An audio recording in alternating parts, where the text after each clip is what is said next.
I want to share a story that happened to me recently.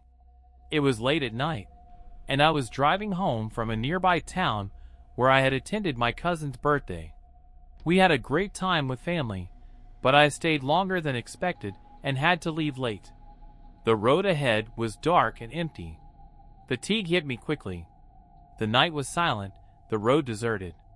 To keep myself awake, I turned on the radio, found an upbeat station, and popped a few coffee candies into my mouth. Despite my efforts, my eyelids kept drooping, and I had to force myself to focus. As I drove through a small town, the dimly lit streets gave off an eerie calm. That's when I saw a figure on the side of the road. It was a woman, walking in the same direction as my car, swaying slightly as if she were exhausted or perhaps intoxicated. I slowed down a little as I passed her, then something made me reconsider. What if she needed help? Maybe having someone to talk to would also help me stay awake. I turned around, drove back, and stopped a few feet ahead of her. Glancing in the rearview mirror, I noticed her unusual outfit. She was wrapped in what looked like a large scarf or hooded garment, strange attire for the season, but I dismissed it as a fashion choice. Opening my door, I stepped out and called out, "Do you need a ride? Are you okay?" She stood still, silent. Her face was hidden in shadows, and I couldn't make out any details. A faint sense of unease crept over me, but I tried to shake it off. I repeated my question, taking a step closer. Then, almost imperceptibly, she began to move toward me. At first, I thought she had changed her mind and decided to accept my offer. But as she came closer, my unease grew into a gnawing fear. The headlights illuminated her hands, and what I saw made my blood run cold. Her hands weren't normal. They were pale, bluish, and covered in deep sores.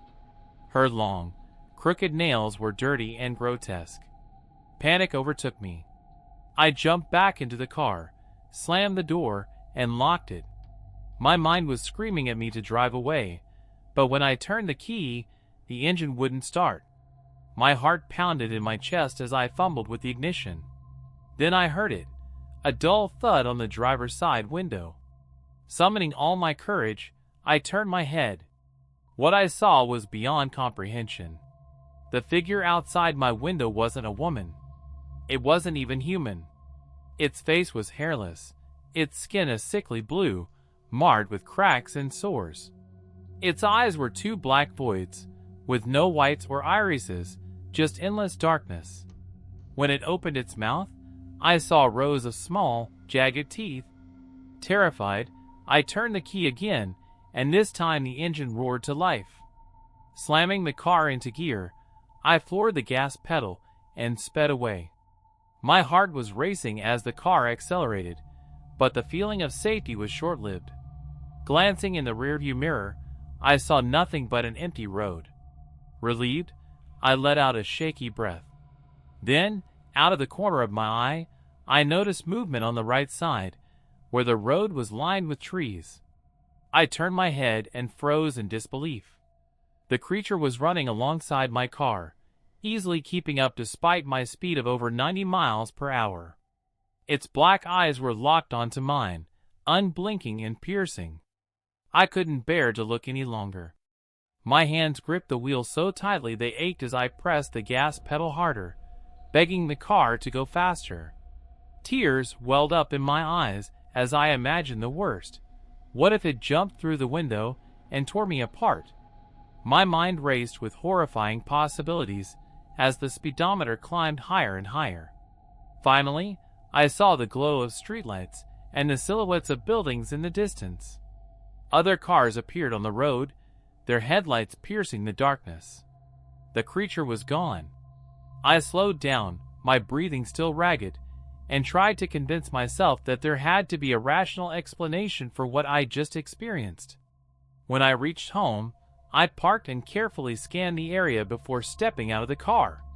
My neighbor was outside, which gave me a small sense of security. I quickly entered my apartment, locked the door, and called my family to let them know I was safe. Then I sat down and searched the internet for similar stories. What I found only made my fear worse. Later that night, I was jolted awake by the sound of my car alarm. I went to the window and looked down.